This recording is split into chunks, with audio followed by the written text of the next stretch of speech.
Welcome back. We have covered a number of different security solutions in the previous sections. In this section, we're going to be focusing on another area of the network which requires a different approach to security, the data center. The data center presents different security challenges than the campus. Within the data center, there are complex data flows, meaning that data is not just flowing into and out of it, it's also flowing east and west between applications. And both of these types of flows need to be protected. There's also an unpredictable data volume in the data center. When there's a particularly high demand on an application, traffic flows can sometimes come out as bursts. These bursts can then potentially overwhelm a security device with that increased throughput. So the data center needs to be able to account for increased performance. And performance demands, they're continually growing. Over the last 3 years, the amount of connections have increased 3 to 10 times, and this trend is not going to stop.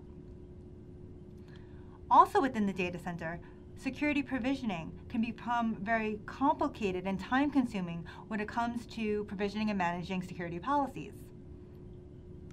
95% of firewall breaches have been tied back to misconfiguration. So the data center needs to have simple policy provisioning.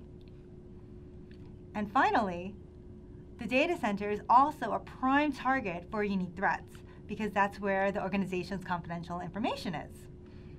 Over 100,000 new threats are detected every day, so the data center needs the security intelligence to keep pace with the hackers. Cisco understands that data center security requirements are different.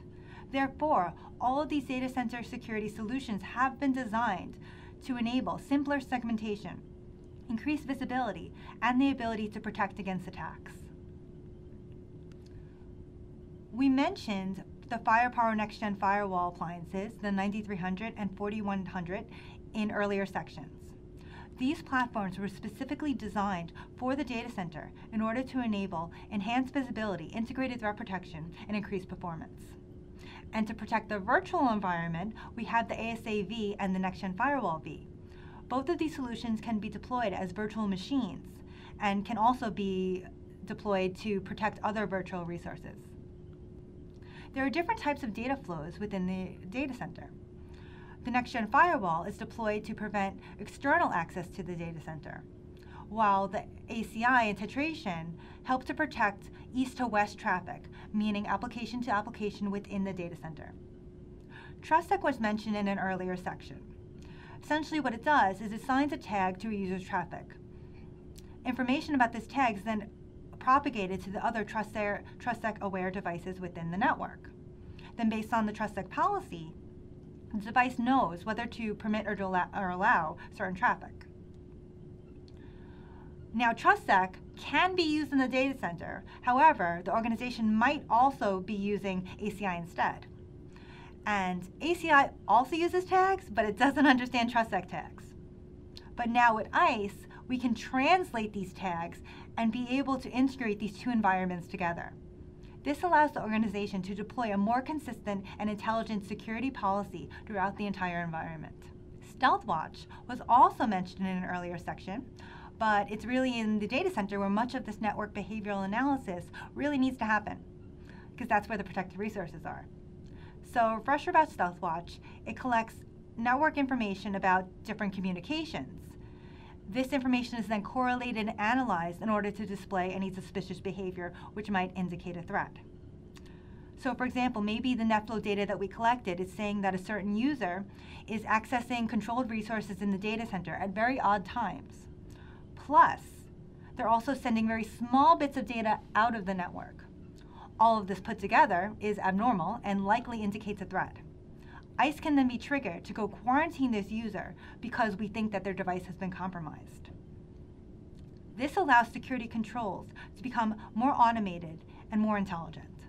And when ICE and Tetration are used together, then we can have even better network visibility and enforcement. Tetration provides very granular information about individual application behavior. This information can then be fed into StealthWatch for analysis in order to identify any abnormalities that might be associated with that application and might indicate a threat. Cisco Secure Data Center solutions enable enhanced visibility into network activity to enforce the appropriate access policies. They allow for more control over defining who is allowed to access certain resources. They also integrate threat protection in order to better identify and block attacks. And finally, security policy provisioning becomes simplified, which improves overall operational efficiency. So we have covered a number of different Cisco security solutions. The Cisco security architecture is designed to span the entire network, from the edge all the way into the data center. It's all about integration, having the visibility, threat detection, and control no matter where you are. This concludes this section on Secure Data Center and also concludes this security module.